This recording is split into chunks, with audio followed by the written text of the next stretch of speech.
The paradox of freedom in God. We often speak of freedom as though it were the ultimate prize of human existence.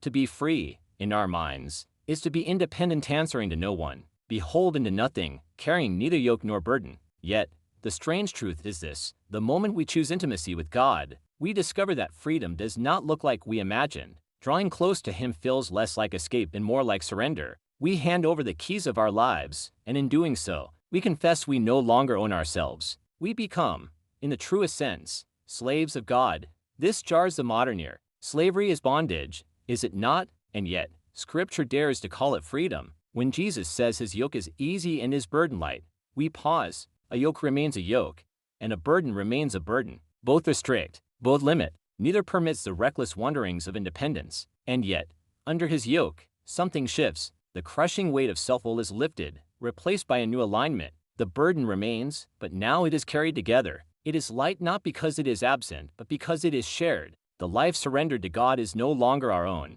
We find that joy and peace abandon us when we stray from His voice. Our desires bend to His will. Our paths are redirected without our permission. To the flesh, this feels like loss. To the spirit, it is life itself. We long for light at the end of the tunnel, but He prunes us until we ourselves become light within the tunnel. We wish for freedom to chart our course, but He trains us like recruits in an army, forging strength through discipline and hardship. We yearn for comfort, yet we follow one who was called a man of sorrows, acquainted with grief. Should we, His followers, expect anything less? And here lies the paradox. In losing ourselves, we are found. In being broken, we are made whole. In bearing His yoke, we discover the only rest our souls were made for. The world promises liberty but delivers chains. God promises servanthood but bursts true freedom. This is not the freedom of independence but of belonging. Not the freedom of doing as we please but of becoming who we were made to be. A freedom that is weighty, demanding, refining yet luminous. A freedom that prunes until only light remains.